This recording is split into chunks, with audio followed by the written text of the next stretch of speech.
What's up, everybody? Sorry for the late upload. I had a dentist appointment today. My teeth are so fucking sore right now. It don't make no sense how sore my mouth is right now from the dentist. Mega sore. But I'm not gonna make this video long because my sore. Um, Sonny and Jason, it's about time that they got some scenes. I haven't seen them in a scene together since Sonny's bachelor party. I think. I love the conversation that they had though. Like Sonny told Jason to trust his instincts and stuff like that. Get with Sam and keep the family together. But in typical Sonny fashion, Sonny quickly changed the conversation to himself.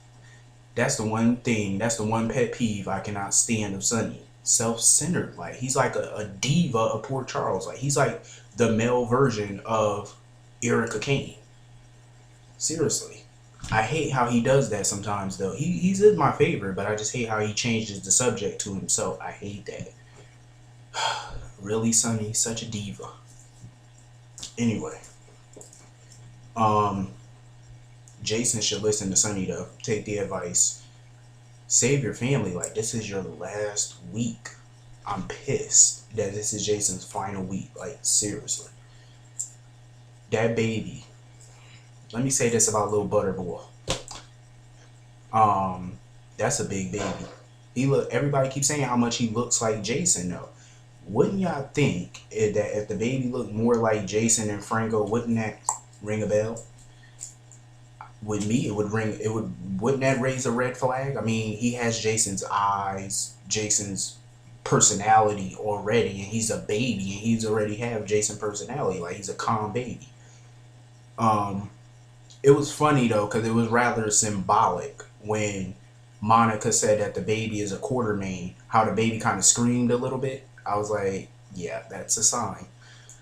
Um, when are they going to acknowledge John Ingle's death, Edward Quartermain? When are they going to acknowledge it? He died about mid-September. It's mid-October now, so when are they going to acknowledge this? Like, I think it's soon, though. I think it is soon that they're going to acknowledge it. Probably the beginning of November, I think. Um, Joe Jr., please go kill yourself. Go take a sip of arsenic or something and just drop dead, please. Like, he irks my nerves. I cannot stand Joe Jr. Like, he is the boring part of this show. Like, seriously. For me, he was the most boring part of the show. Duke, he need to hop his ass on a plane and go to Pine Valley and go fuck with Ryan Lavery and all them. Um, Go mess with the Chandlers and the Laverys and the Haywards and all them and go piss them off or whatever and leave Port Charles alone, please. We got enough drama. Connie.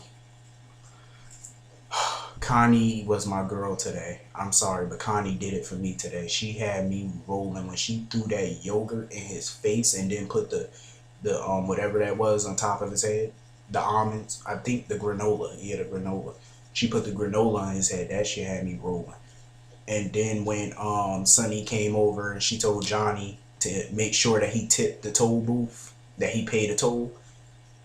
And then when he was about to walk away, she said, "You forgot your change." I was sitting there dying. I was like, Connie is too much.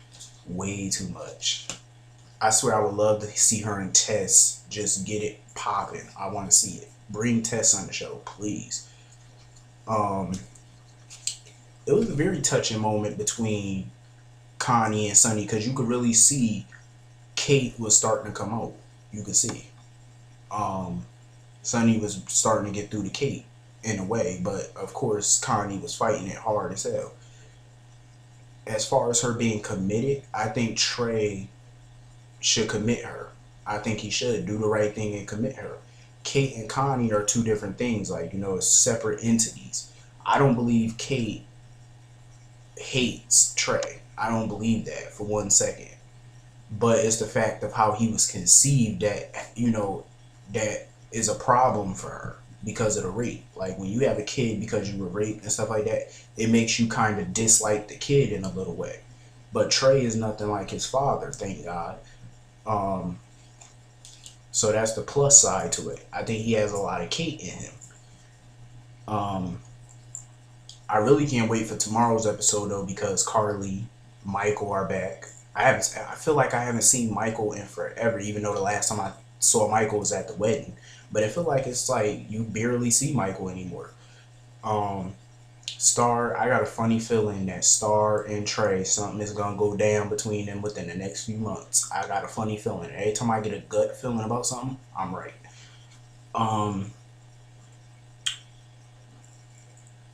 I'm glad Trey signed the annulment papers. That I'm glad that he did though, because I would like for him and Christina to date, but they don't need to be married. You're skipping a few steps. Date for a little while, then when y'all get older, then get married. You know what I mean? Because I think by then he'll be on better terms with Sonny. Um, I would like to see Trey, get into the corporate world. Maybe get a job at EOQ. Who knows? Um, it was a good scene though to see all the Davis girls gawking over the baby and stuff like that. I definitely loved that scene. I got the feeling that Monica was a little pushed out in a way. I mean, that is her grandson too, but it is what it is. I could just be taking it personally. I don't know. You know how I do. Um, Todd and Taya scene was funny as shit. The way Taya was pushing that chair around the table when Todd was telling the story, I thought she was gonna pick it up and throw it at him. And then the ending part when she was crying and stuff like that, and she was about to walk out the door, and she told Todd, "May God have mercy on his soul." I thought she was gonna say, "May God have mercy on your soul," because I won't. I thought that's what she was initially gonna say. But I'm proud of Taya though. She didn't. She held it together. Um, Maybe she won't want revenge, but I do think she wants closure. That's what I think she wants. And Taya is hurting tremendously. So I feel bad for Taya a lot. Luke and Anna, I don't really want to talk about them because their scenes were like irrelevant today, so I don't really care about their scenes. I like the way though Todd kind of twisted the story around, trying to say that he never went into the shack or whatever like that. He did a good twist. I will say that. I knew he was gonna have some type of twist to the story, of course, because Todd, everything he does is half-assed. So of course he told a half-assed truth. Of course. Um, I don't know where in God's name is this Duke storyline is going. Why does he want Sonny's empire? For what? I don't know. I don't care. I just wish somebody would get shot. Um, so when they reveal his death, I want to know who the fuck is gonna get controlling interest of EOQ. That brings up a major question. Don't Carly still own 30% of EOQ? Am I missing something? Because did she not get 30% of EOQ when she was married to Lorenzo Alcazar? She divorced Lorenzo Alcazar and got 30% of EOQ. What happened to the 30%? I don't know what they doing with that company. Who owns the company? What? I don't know. But I could see some rivalry going on. I don't know. Um, I just pray nothing goes down between Trey and Star. I don't want to see them together. I think she's perfect for Michael. That's his little chick. Um, but anyway, I'll see y'all all tomorrow. I didn't want to make a long video today because, like I said, my mouth is sore. I went to the dentist today. My teeth are sore. Seriously. I'll see y'all tomorrow. Pray for me. See y'all tomorrow.